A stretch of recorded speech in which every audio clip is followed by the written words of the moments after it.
The ninth revelation involves a moment of real danger that was never supposed to be genuine.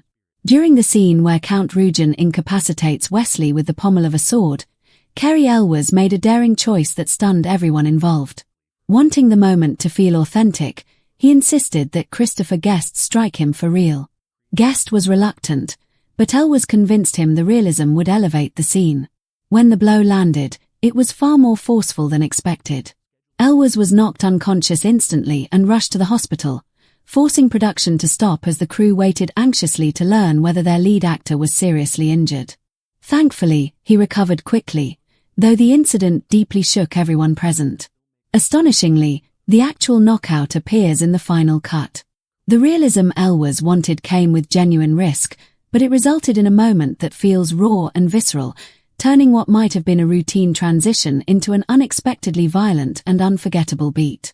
The 10th story centers on Inigo Montoya's revenge, which carried weight far beyond scripted drama. The final duel between Inigo and Count Rugen resonates so deeply because Mandy Patinkin infused the scene with real personal grief. For him, the performance was not simply acting, it was an emotional release. Patinkin's father had died from illness, leaving behind unresolved feelings of rage and helplessness. While filming the confrontation, Patinkin mentally replaced Rugen with the disease that took his father.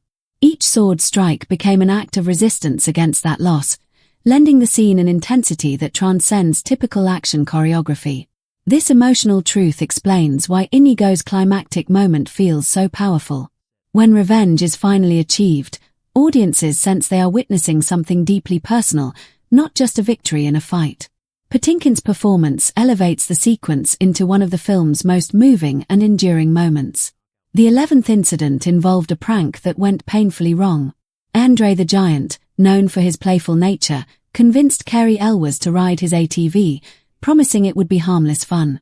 What began as friendly mischief quickly became serious when Elwes crashed and broke his toe. The injury left him in visible pain, but fearing dismissal or production delays, he kept it secret from Rob Reiner and the crew. Elwes continued filming while hiding his limp and enduring the discomfort. Subtle adjustments were quietly made to accommodate the injury without openly acknowledging it. The episode highlighted both the strong bond between cast members and the risks actors sometimes take to protect a production schedule. What was meant to be innocent fun became a lesson in how easily things can go wrong on set. The 12th challenge came from the rodents of unusual size. These creatures caused unexpected trouble not just in the story, but behind the scenes as well. The performers inside the rat costumes created logistical headaches, including one actor being jailed just before an essential shoot. With time running out and no replacement available, the crew had to improvise. A stand-in rat was built for certain shots, with clever camera angles and editing used to maintain the illusion. The remaining performers compensated with extra physical effort to sell the action. What could have ruined the sequence instead became one of the film's most memorable set pieces. Thanks to quick thinking and flexibility, the fire swamp battle retained its excitement despite the chaos that nearly dismantled it.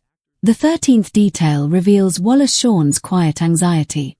Throughout filming, he was convinced he was about to be fired. Believing himself miscast as Vizzini, Shawn spent each day expecting Rob Reiner to replace him. His fear persisted even though there was no indication of dissatisfaction with his performance. He constantly compared himself to Danny DeVito, for whom the role had originally been written, assuming DeVito would have been superior in every way. This self-doubt weighed heavily on Shawn, even as he delivered scene-stealing performances. Ironically, it was his nervous energy and distinctive delivery that made Vizzini iconic. The vulnerability created by his fear ultimately enhanced the portrayal of an overconfident mastermind, making the character unforgettable. The 14th story begins with fire, literally. Robin Wright's very first day on set involved performing a dangerous stunt where Buttercup is set ablaze. Wearing flame-resistant protection, she trusted Cary Elwes to extinguish the fire in a precisely choreographed moment.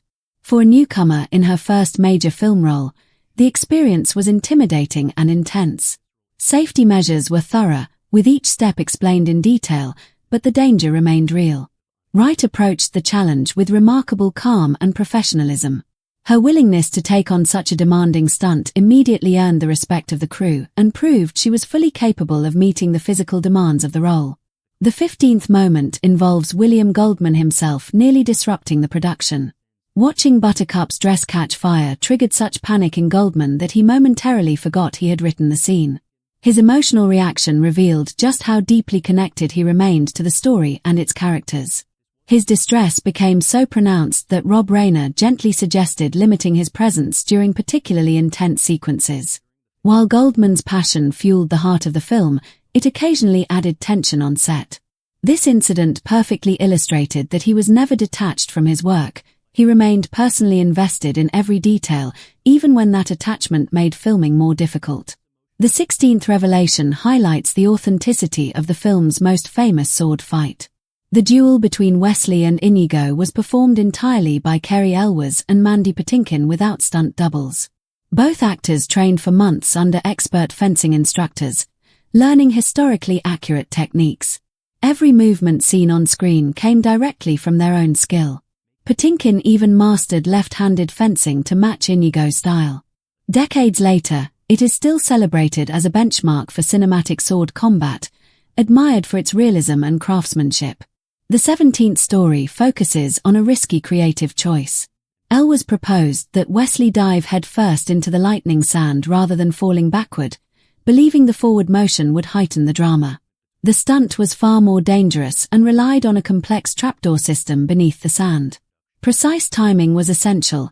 Any mistake could have resulted in serious injury. After extensive rehearsals, Elwes executed the dive perfectly in a single take. His willingness to embrace calculated danger helped create one of the film's most thrilling moments, made even more effective by the real risk involved.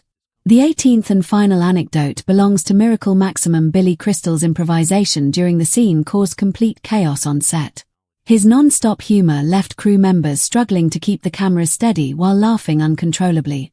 Mandy Patinkin suffered physically trying not to laugh, bruising a rib from the effort.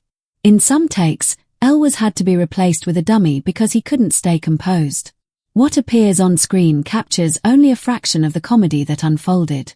Crystal's spontaneous energy transformed the scene into one of the film's most iconic moments, turning a simple plot function into a legendary showcase of comedic brilliance.